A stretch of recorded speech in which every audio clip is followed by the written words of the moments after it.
After years of playing the nobility card as a nonprofit saving humanity from rogue AI, OpenAI is suddenly fine with ChatGPT talking dirty.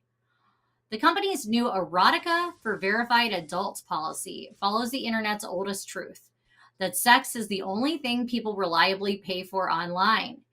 The AI companion boom is minting 120 million this year alone, with more than 100 platforms built to be AI companion apps and new ones launching constantly. The business model scales like a mobile game. Free trials offer basic chat designed to end just when the conversation gets interesting. One images, that costs tokens, which costs money. And if you want your AI companion to remember last week's conversation, more tokens. The platforms have effectively monetized loneliness as a subscription service, and users are enthusiastically paying up. Even Elon Musk couldn't resist the opportunity, and his Grok AI now offers a companions feature for premium subscribers paying at least $30 monthly. Grok's companion comes complete with an anime character named Annie who strips down into lingerie in NSFW mode. Johannes, what challenges do these AI companions create? Lots of challenges, Tiffany. And I'm going to answer this from a business perspective because there's a question resurfacing across the technology industry.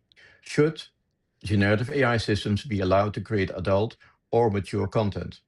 Until recently, most companies avoided the topic altogether.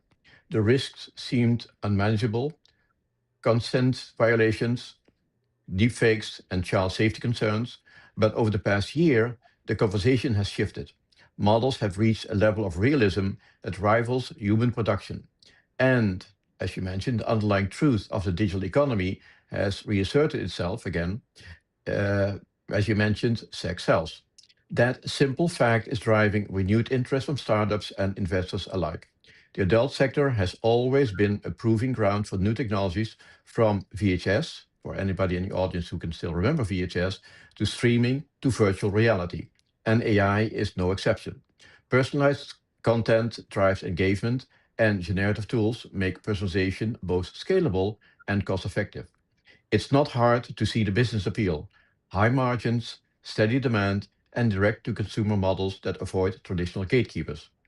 But the same forces that make it lucrative also make it risky. When content can be generated instantly and distributed globally, the potential for abuse rises exponentially.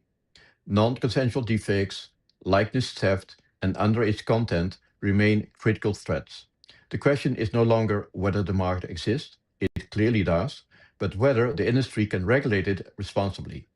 A sustainable path forward will require verified adult access, auditable consent systems, traceable provenance and watermarking, and strict exclusion of non consensual or illegal material. In short, innovation can't outpace governance. Ignoring the topic won't make it disappear. The market is already forming in offshore and open source ecosystems where oversight is minimal.